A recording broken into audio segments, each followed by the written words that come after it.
She left the New York City Ballet with $15,000 in savings. No tech experience, no investors, no connections in Silicon Valley. Just a mirror, a Raspberry Pi she bought online, and a baby due in weeks. When she walked into that first investor meeting, 9 months pregnant, holding a prototype that didn't even work, most people in that room didn't take her seriously. She knew it. She pitched anyway. That fake prototype raised $3 million. On the same day her son was born, she signed the papers, straight from the hospital bed. 4 years later, she sold the company for $500 million. Her name is Brynn Putnam, former professional ballerina, Harvard graduate, and one of the most unlikely founders Silicon Valley never saw coming. But here's what makes her story different from every other startup success you've heard. The company she built for $500 million no longer exists. Lululemon bought it and killed it, and Brynn, she's already building again. This is the full story of how a ballet dancer with $15,000 and a broken prototype changed the future of fitness. What went wrong after the sale, and why she refused to stop. Manhattan. The 1990s. Brynn Putnam is just 7 years old, and she's already training at the pre-professional school of the New York City Ballet. This isn't a weekend dance class, it's elite training. The same program that produced performers who danced for presidents, royalty, and some of the largest audiences in the world. Most children at this level never become professionals. Brynn did. Before turning 16, she was already a full-time member of the New York City Ballet, one of the most respected dance companies on the planet. But Brynn Putnam was never just a ballerina. At 17, Brynn receives a letter. She had been accepted into Harvard. For almost any other teenager, that would have ended the debate. For Brynn, it created an impossible choice. The ballet company she had spent her entire life working to join, or one of the most competitive universities in the world. She chose both. While most Harvard students spent their nights at parties and dorms, Brynn split her time between rehearsals, performances, and Russian literature classes. She graduated, and she kept dancing. But here's where the story starts to take an unexpected turn. In the early 2000s, when most ballerinas were still at the peak of their careers, she walked away. Not because of an injury, not because she failed, but because something bigger was pulling her away from the stage. At the time, nobody realized where this decision would eventually New York City lead. With the little money she had, and everything she'd learned about discipline, performance, and the human body through decades of ballet, Brynn founded Refined Method. One room, inside a Russian Orthodox church in the heart of Manhattan. The concept was simple: high-intensity workouts delivered with the quality of an elite personal trainer, at a price ordinary people could actually afford. The waiting list appeared almost immediately. Kelly Ripa became a client. Ivanka Trump became a client. Barbara Walters became a client. Over the following years, Refined Method expanded into multiple locations across New York and became one of the most talked-about boutique fitness brands in the city.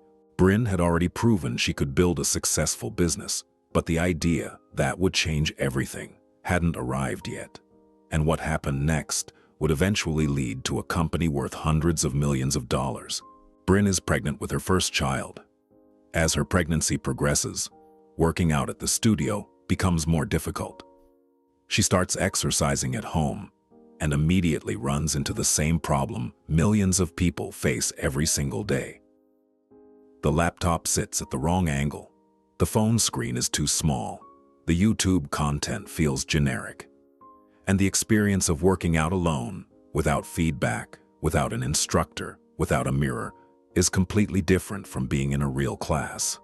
Home fitness always felt like a trade-off between convenience and quality. But Brynn wasn't just another person complaining about the problem. She was an entrepreneur who had spent her entire life standing in front of mirrors. And in that moment, pregnant, frustrated, staring at her bedroom mirror, the idea appeared. What she came up with next sounded almost ridiculous. What if the mirror was the screen? Not a separate display, not a tablet attached to the wall. The mirror itself, invisible when turned off, alive when turned on. An instructor appearing directly in front of you while you watch yourself train. Live classes, on-demand workouts, real-time feedback. The quality of a boutique fitness studio without ever leaving your home. When Brynn began sharing the concept with people around her, the reaction was almost always the same. A $1,500 mirror. Who's going to buy that? But Brynn had studied her refined method customers. She knew how much they spent on gym memberships, personal trainers, workout apparel. She also knew the home fitness market was worth $14 billion, and she knew nobody had solved the problem the right way.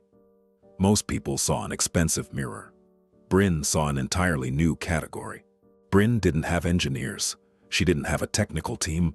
She didn't have the money to hire one. So she turned to Google. She bought a two-way mirror, the same kind used in police interrogation rooms. She bought an Amazon tablet. She bought a Raspberry Pi, a computer smaller than a credit card that cost less than $40, and she assembled everything in her kitchen. The result was a mirror that looked completely normal when turned off and revealed a fitness screen when turned on. It was primitive, fragile. Many of the features she promised investors didn't actually exist yet. But visually, it was exactly the product she imagined, and that prototype became her ticket into investor meetings. But convincing investors would be far harder than building the prototype itself. San Francisco. Brynn Putnam is 9 months pregnant. She has a prototype that barely works, and she's about to walk into meetings with some of the most experienced and most skeptical investors in Silicon Valley. She knew exactly what they were thinking when she entered the room. Solo founder, female founder, no technical background, obviously pregnant. Any one of those factors was enough for many investors to dismiss a startup in the first 5 minutes. Together, they created an enormous barrier. But Brynn had something most founders don't. Years of performing under extreme pressure, she knew how to command a room. She knew how to hold attention. It was terrifying, she admitted later. Being a solo female founder without technical skills, presenting a prototype that looked beautiful but wasn't fully functional while heavily pregnant. But I felt incredibly strongly that we had an amazing product. And she was about to find out whether anyone else believed it. She placed the mirror in front of investors. She showed how it looked. Elegant, minimal, almost invisible inside a normal living room. She turned it on. The instructor appeared. The workout began. The product wasn't fully functional, but the vision was crystal clear. And investor after investor said the same thing. This is the future. First round capital, one of Silicon Valley's most respected venture firms, early investors in Uber and Airbnb, decided to take the bet. $3 million in seed funding, but the timing of the deal didn't depend entirely on contracts. It also depended on when the baby decided to arrive, and what happened next sounds almost unbelievable. The baby was born, and on that very same day, from her hospital bed, $3 million, newborn baby in her arms, pen in her hand. 2 weeks later, she was back at work, breast pump beside her. There was no time for pauses. The product needed to evolve from a homemade prototype into a real company. Hardware, software, content, logistics, instructors, cameras, servers. The entire $3 million went toward making that happen. And 2 years later, in 2018, Mirror officially launched. $1,495 for the device, $39 per month for unlimited classes. What happened next shocked nearly everyone in the fitness industry, because Mirror wasn't about to grow, it was about to explode.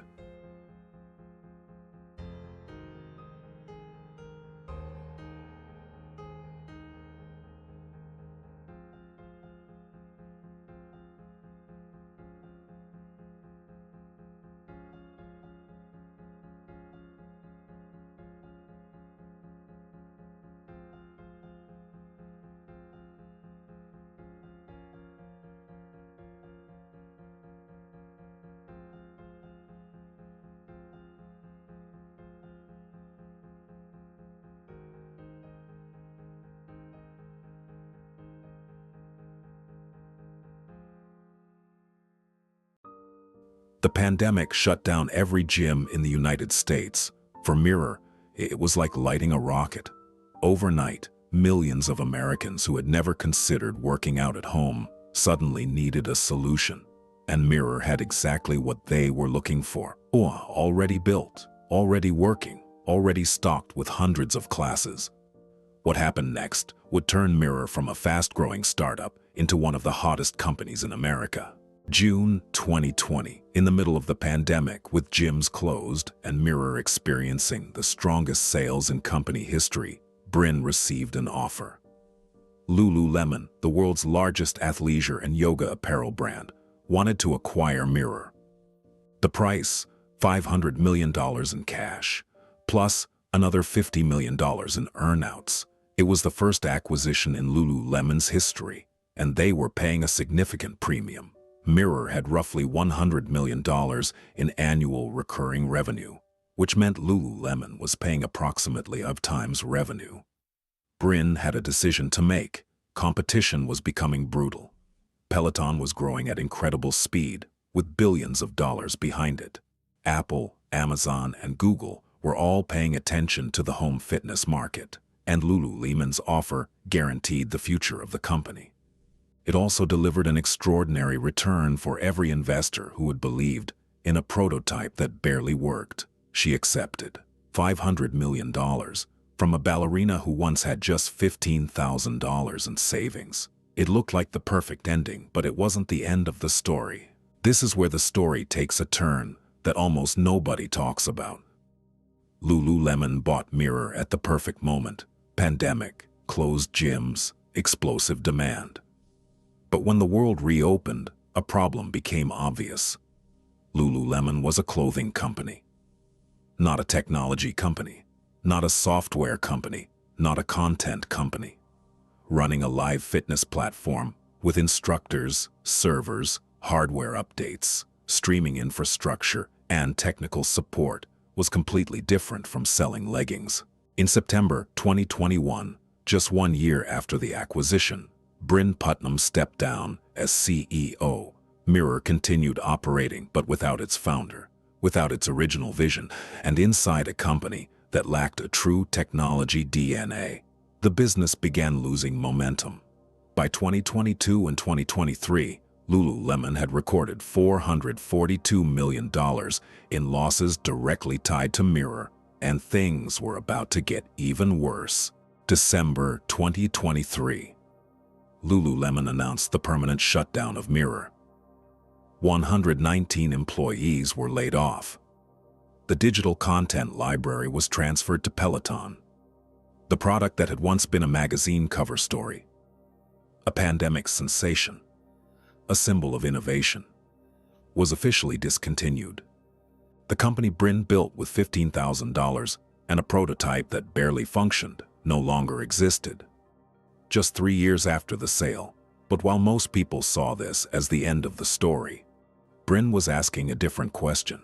Mirror was about motivating yourself, looking at your own reflection and pushing harder. But what about everyone else in the room? That question would become the foundation of her next company. Brynn had a family, and she was paying attention to what she saw at home. 5 children, ages ranging from 2 to 21.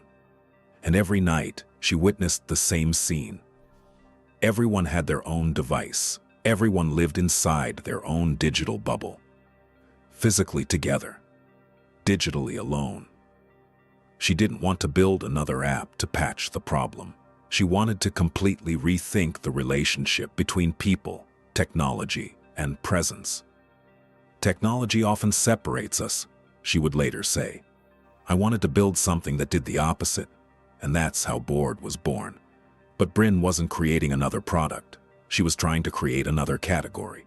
Board isn't a tablet, it isn't a video game console, and it isn't a board game. It's a 24-inch touchscreen designed to sit at the center of a table, where everyone can see it, everyone can touch it, and everyone can play together. No controllers, no logins, no setup. You simply place your hands on the screen and begin.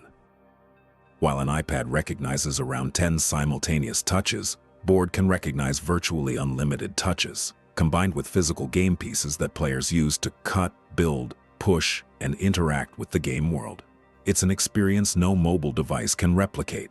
The product launched with 12 original games, created by award-winning designers behind Diner Dash, Plants vs. Zombies, and 7 Wonders Duel. 60-second games, 45-minute collaborative adventures for one person or an entire family. In 2025, Board was showcased at TechCrunch Disrupt in San Francisco. By 2026, it had already reached tens of thousands of homes, schools.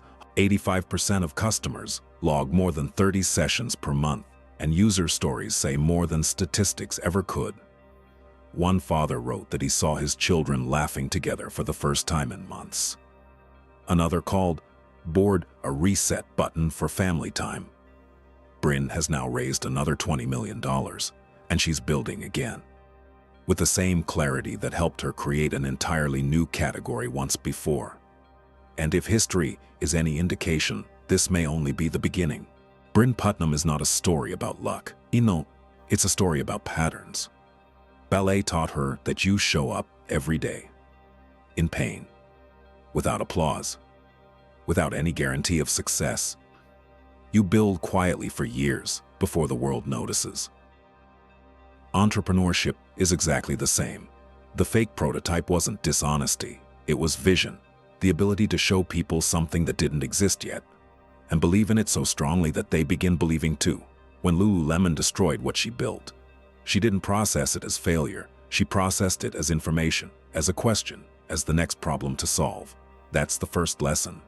What you build can be bought, destroyed, shut down, but what you learn while building it can never be taken away. The second lesson is about timing. Brynn sold at exactly the right moment. She didn't wait for the highest possible valuation.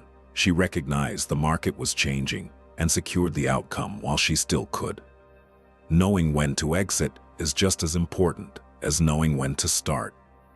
And the third lesson, the most important one, she never chased a market. She chased a problem. With Mirror, the problem was simple. Working out at home meant sacrificing quality. With Board, the problem became, technology separates us when it should bring us together. Two different problems. Two different markets. The same founder. Paying attention to what people actually need. $15,000 isn't a small amount of money when you have complete clarity about the problem you're trying to solve. Money was never the scarcest resource in Brynn Putnam's story. Attention was. From $15,000 and a mirror that barely worked, to a $500 million exit. From ballerina to unicorn founder. From watching her company disappear to building the next one with more experience, more clarity, and the same relentless determination. That was Brynn Putnam, but more importantly, her story is a reminder that great entrepreneurs don't just build companies, they build solutions. And when one chapter ends, they look for the next problem worth solving, because the skills, the lessons, and the vision that created success once can create it again. And that's what makes founders like Brynn so rare. This was Odd Empires. If stories like this change the way you think about business, innovation, and what's truly possible, make sure to subscribe. Every week we bring you another company nobody saw coming, another founder who broke the rules, and another empire built in a way nobody expected. Until next time.